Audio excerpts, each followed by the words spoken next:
خدای پاک موږ ته دین را لېږلی د هر چا چوکاټ ذکر کړی ښځو ته هم چوکاټ ذکر کړی د پیغمبر علیه السلام ښځې د ټول امت د میندو حیثیت لري د مور ام المؤمنین د چا نکاح ورسره روا ده نبی علیه السلام چې دنیا نه لاړم نبی علیه السلام په 10 هجري کې لاړ د دنیا نه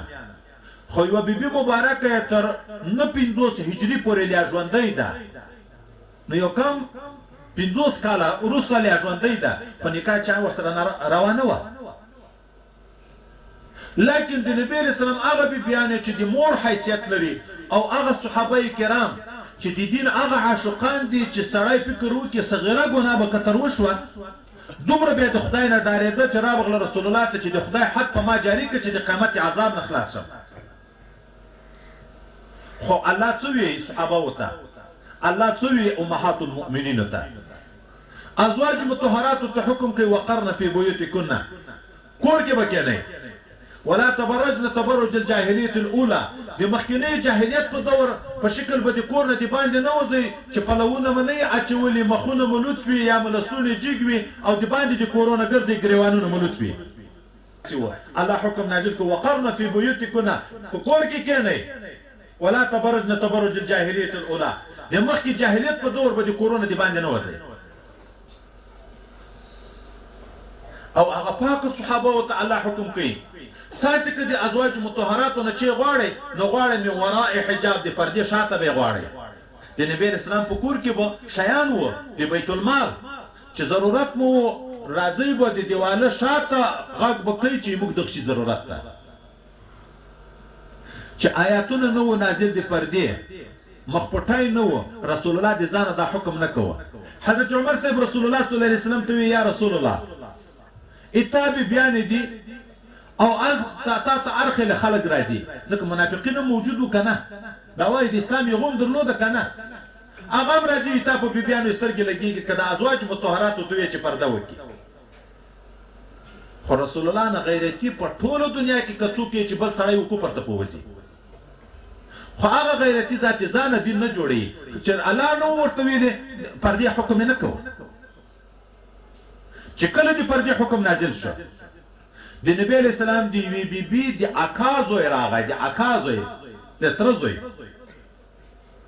موږ تاسو خو تر نه د نوح علیہ السلام په کشته کې چې سره سپاره یو هغه هم سره خپل دي ټول قوم سره تر زمانیو ټول قوم نه سکنای د ترزوی د پلار د ورور زوی راغی د امهات ام المؤمنین سره ولاد د غږیږي څه پښتنه تر کوي چې رسول الله پر راغی چې رسول الله صلی الله علیه وسلم پر راغی آیاتونه د حجاب نازل دي د مخلوط ده او دا د ترزوی ورسره ولاد د غږیږي نه بدګمانۍ ځای و نه بد اخلاقۍ وي نه ګناوې وي په صحابهو کې او پاک خلک وو خو رسول الله ورته چې بل وارې درته ونه وینم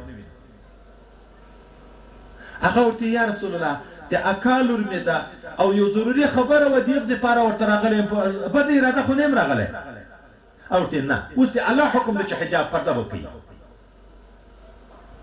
نبی کریم صلی الله علیه وسلم ناسته داسې یو لکه دا د شکانه لشکه نه وي د عربو کې د ستورو دا د خمنځي د یوه غاښ په شکل به یې داسې اوږد شی جوړوه دا چې خمنځی به هر وخت کې نه و نو بیا به یې کله څڼې مبارکې داسې په ګرولې سر خو به یې ډېر غوړوه کله نه یو ځای سړي بخار وکړي لاس نه ورسېږي دغه یې په لاس کې ده په څڼو کې وهي یو صحابي مبارک راغی نبی علیه السلام سره کار ده لکه دای موږ تاسو د خلکو رواج هم اکثر دغه ده یو کور ته چې ورشو چې غږ ورکوو یو غلی وروګوري چې ودرې کور کې څوک شته که نه په غلط نیت نه وي خو دغه دپاره چې ودرې څوک شته که نه چې څوک وویني بیا نو غږ وروکړي یا دروازه وټکوي ده داسې دا د حجرې دا دیوال چې راتاوي د باندې د چوترې دغه ته حجره وي دغه تر چولې ور وکته د نبی علیه السلام کور ته چې ودرې رسول الله صلی الله علیه وسلم ویښ ده ویده ده شته نشته چې زه بیا کښتنه ته وکړم د نبی علیه السلام په پام شو دا سروینه یې ولید نو رسول الله څه ورته وایي که زه پوه وای چې د دغه سروینه ته راګورې ما به په دغه په دا سترګه چیک کړی وی بل صحابي بل وخت کې راغی دغسې دیوال د سروي نه نبي علیه السلام حجرې ته ور وکتل ده لاس کړه غیشي ته غیش یې راواخیست هغه په ترمنډې کړې وایي که ولاړ وای په دغه مې په دا سترګو چې کړی وې دا پردې غږ خو وي دغه دپاره چې سترګې دې په ونه لګېږي چې وارې کور ته ور وګورې بیا نارې ته څه حاجت ده رسول الله سطر کوي د خپلو شاګردانو نه کوي د خپل اکا د زمانو نه کوي سکني موږ خلکو ته دا تکلیف ده ټول قوم سطر حکم د شریعت علاو کړی لمونځ حکم د شریعت علا کړی لکه لمونځ چې فرض سطر هم فرض دومره اندازه احتیاط ده د نارینه د نامه نه تر زنګانه پورې عورت ده خو مخه یا د نامه لاندې ویښتان رخیل خو د شریعت حکم ده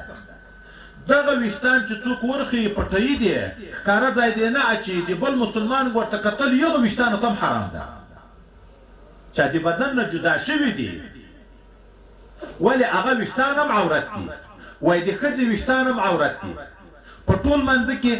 د یوې رکو په انداز که د غوږ څلورمه حصه د ښځې لوڅه شوه یا د ویښتانو څلورمه حصه یې لوڅه شوه یا یې د غړۍ څلورمه حصه لوڅه شوه یا یې د دغه لاس د بند نه پورته تر دا څنګلې پورې د دغه څلورمه حصه لوڅه شوه یا یې د پښې څلورمه حصه لوڅه شوه لمونځ یې بیخي صحیح نه ده ولې ویښتان عورت د عورت پټول فرض دي فرض پاتې شو فرض چې په لمانځه کې پاتې شي لمونځ نه صحیح کېږي واجب که پاتې شو راګرځوې به یې که قحطن پاتې شو که ساون پاتې شو سجده سهو به کوي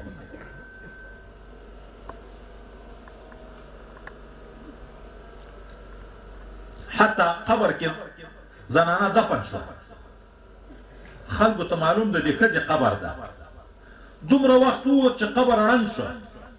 ا د ښځې بدن خوړین شوی اډوکې پراته دي یغه اډوکو ته کتل هم د پردۍ ښځې ناروا ده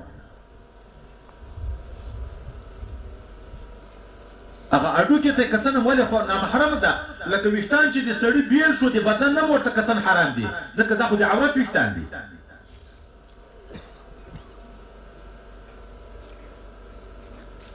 موږ عجبه معاملې دي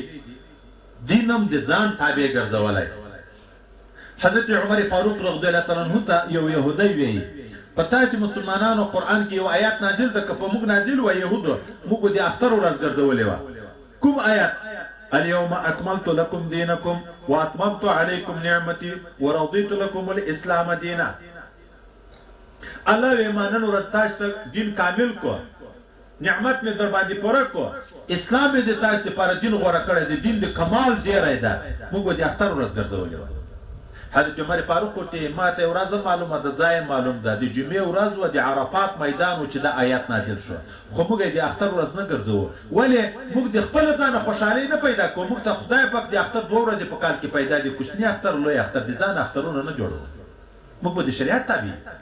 کله ځای هم راته معلوم ده چې په عرفات کې نازل شو ورځ هم راته معلوم ده چې د عرفات د جمعې ورځ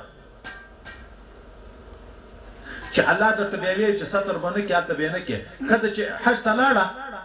مخ به نه پټوي احرام د ښځې په مخ کې ده سړی به سر نه پټوي ښځه به مخ نه پټوي او چې شریعت درته ویلی چې مخ مه په پټوه هلته بیا مه پټوه ځان به غیرت نه کړي چې په حرم کې مخ پټ کړی هلته درته وایي چې مخ مه په پټوه خو دلته کور کې درته وایي چې د کور نه د باندې خدمت یې ته کوه په کور کې کېنوه د خدای رحمت هلته رحمت ته چې موږ یې وپېژنو چې رحمت ته او عمل په وکړو